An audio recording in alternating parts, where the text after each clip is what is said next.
नमस्कार प्रस्तुतियों। देखिए, इस क्लास के अंदर हम राजस्थान सीईटी एग्ज़ाम 2024 की तैयारी के लिए कुछ महत्वपूर्ण प्रश्न देख रहे हैं।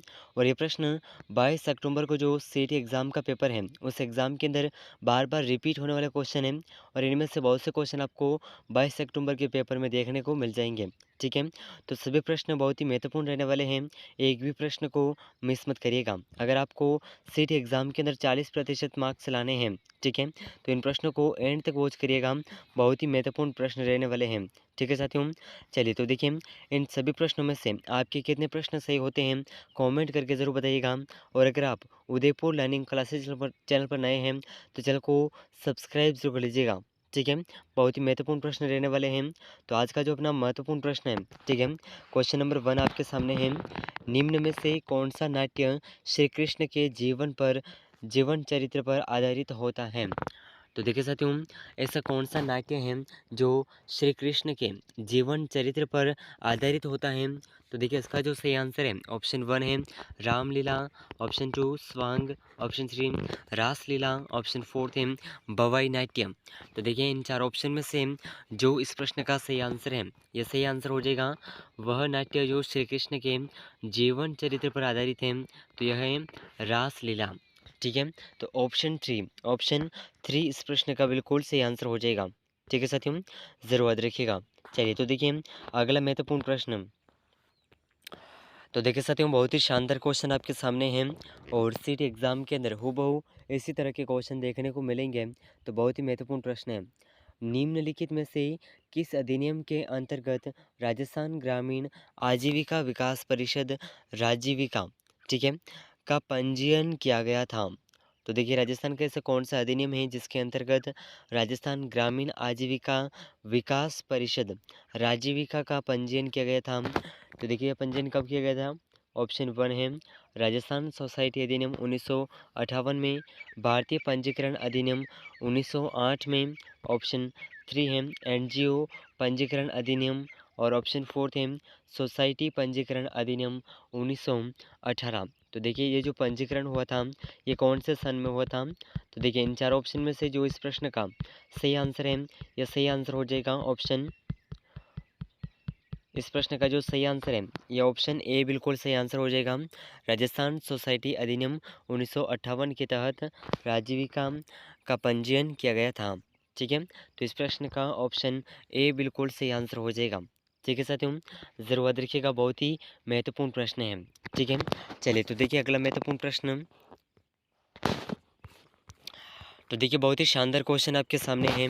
सर्वाधिक मुख्यमंत्रियों के काल में मुख्य सचिव रहने का गौरव किसे प्राप्त है?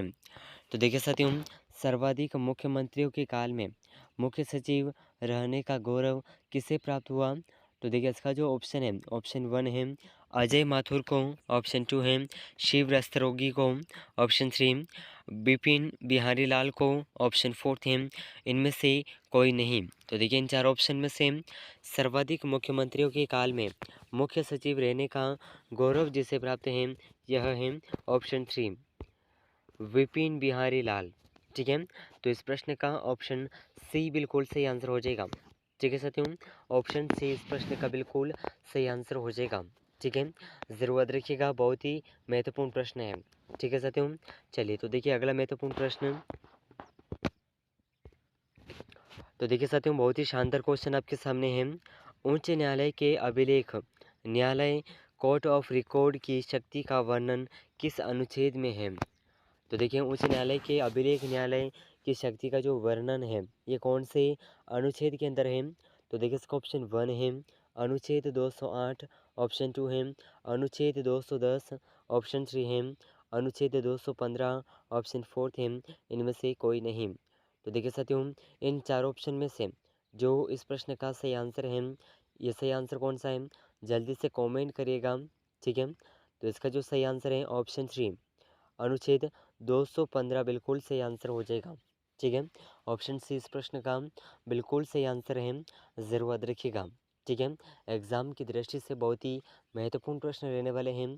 तो सभी साथियों के लिए बहुत ही महत्वपूर्ण प्रश्न हैं, तो इसे आप ज़रूर याद रखिएगा। और अगर आप उदयपुर लर्निंग क्लासेस चैनल पर नए हैं तो चैनल को सब्सक्राइब ज़रूर कर लीजिएगा।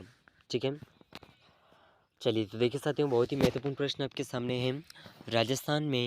राजस्थान से राज्यसभा में निर्वाचित पहली महिला सांसद थी। तो देखिए साथियों, राजस्थान से राज्यसभा में निर्वाचित पहली महिला सांसद कौन थी? तो देखिए इसका ऑप्शन 1 है नारायणी देवी, ऑप्शन 2 है शांति पहाड़िया, ऑप्शन 3 है शारदा भार्गव, ऑप्शन 4 है जमुना देवी। तो देखिए साथियों, इन चार ऑप्शन में से राजस्थान से राज्यसभा में निर्वाचित पहली महिला सांसद कौन थी? तो इसका सही आंसर हो जाएगा ऑप्शन सी, शारदा भार्गव। ठीक है, ये राजस्थान से पहली राज्यसभा निर्वाचित महिला थी। ठीक है, ज़रूर याद रखिएगा, बहुत ही महत्वपूर्ण प्रश्न है। ठीक है साथियों, चलिए तो देखिए अगला महत्वपूर्ण प्रश्न, बहुत ही शानदार क्वेश्चन।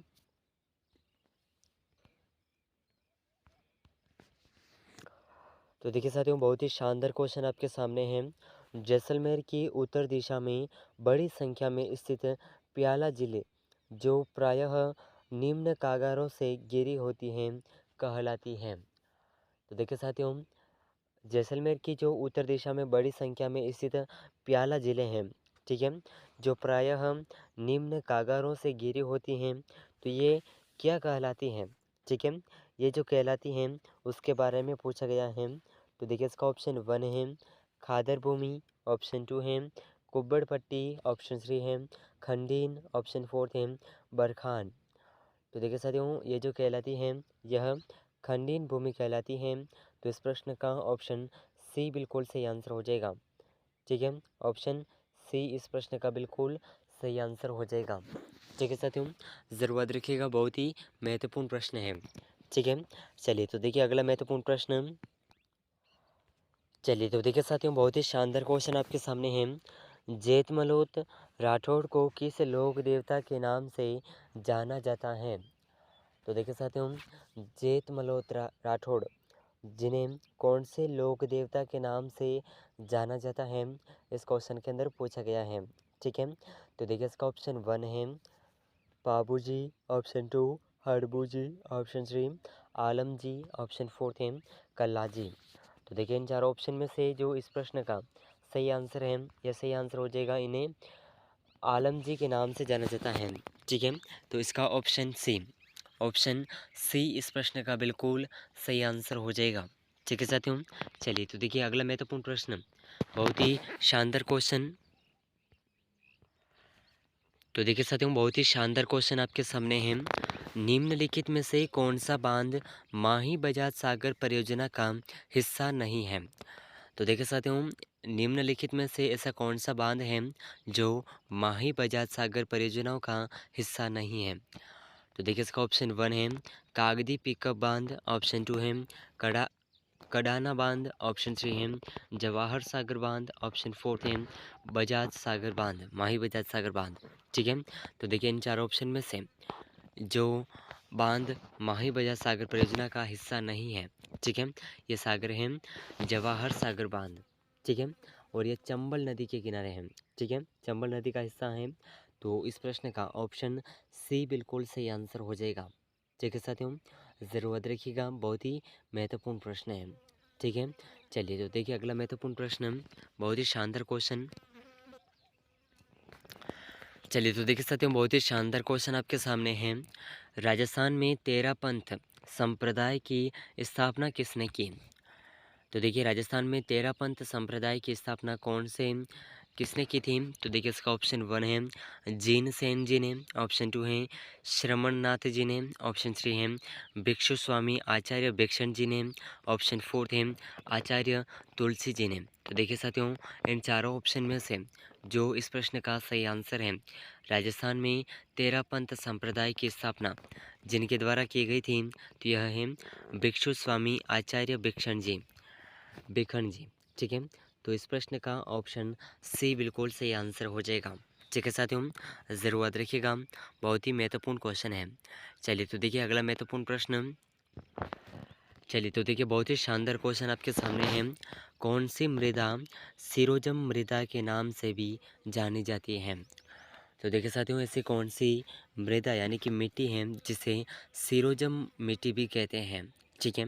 तो देखिए इसका ऑप्शन 1 है धूसर मरुस्थलीय मिट्टी, ऑप्शन 2 है काली मिट्टी, ऑप्शन 3 है लाल मिट्टी, ऑप्शन 4 है पीली मिट्टी। तो देखिए साथियों इन चार ऑप्शन में से जो इस प्रश्न का सही आंसर है वह मिट्टी जो सिरोजम मृदा के नाम से भी जानी जाती है, तो यह मिट्टी है धूसर मरुस्थलीय मिट्टी। ठीक है। तो ऑप्शन ए इस प्रश्न का बिल्कुल सही आंसर हो जाएगा। तो देखिए इस क्लास के अंदर हमने कुछ महत्वपूर्ण प्रश्नों को कवर किया है। तो इन सभी प्रश्नों में से आपके कितने क्वेश्चन सही हुए हैं कमेंट करके ज़रूर बताइएगा।